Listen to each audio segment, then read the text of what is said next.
Now, as you may have heard in Governor Gavin Newsom's speech, certain businesses can slowly open up while others wait in anticipation as they change their procedures. Our first guest is Mark Birtha. He's the president of Hard Rock Hotel Casino at Fire Mountain. Thanks for joining me today. Oh, it's a pleasure to be here. Thank you. Well, first of all, tell us, you guys have a timeline for reopening, and what are you going to be doing that's going to keep guests and employees safe? Yeah, so there's clearly nothing that's been more important to us than the safety and welfare of our guests and, of course, our team members. We anticipate opening this month, the month of May. So we have all kinds of initiatives. We have a safe and sound program that we've created here at Hard Rock, part of our company. We have all kinds of measures that are going into place, including checking people's temperatures at the doors, ensuring that guests and employees are wearing masks, having sanitizer stations all around the building. We've been doing deep cleaning the entire time we've been closed. So making sure the building is as safe and sanitized as we possibly can. A number of other measures that we have incorporated into our program. So we've been working with the Yuba Sutter Health District, the Governor's Office and Tribal Advisor, all kinds of other resources in health communities with our Hard Rock International Corporate Office. We have a really robust plan, and we want to make sure the building is safe and people come back.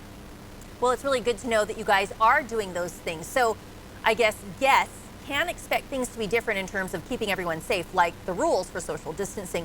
But what are some of the other ways things will be different for your guests? Are you planning to enhance the experience when the doors open?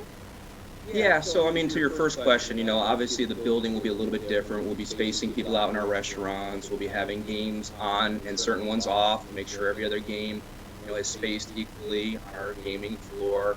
There'll be other things we put in place in the hotel rooms and other venues to make sure that we have social distancing, we have cleaning, we have every safety precaution in place. But the one thing that we're really excited about is a program we call You Sang, We Listen. And over the course of the 6 months that we were open, we had hundreds of thousands of guests come visit us throughout Northern California, give us great feedback, productive ideas. And so we took this time while we were closed to basically refocus on our programming. So we're going to be doing a renovation in our Fresh Harvest Buffet, offering a whole new line of food items when we reopen the buffet. Our Council Oaks Steakhouse is going to have a brand new menu that is going to be rolling out when we do reopen the doors in the days to come. We have a new program in our high limit room, some new gamings on our casino floor. We have something that all of our guests have been asking for. We're going to be rolling out a cafe breakfast menu in our Hard Rock Cafe, as well as a late night menu. So our team has taken the time, even though we've been closed to guests, to really focus on making sure we implement all these new programs, services, and amenities for everyone to enjoy.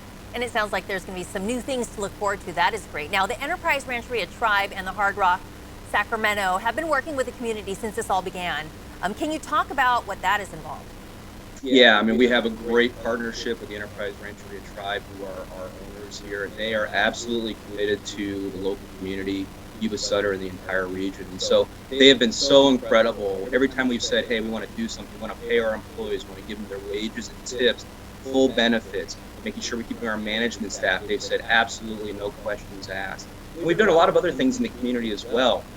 The tribe obviously went through the campfire, a little while ago, and had a lot of resources left over from that, a lot of PPE, as we all know what that is today.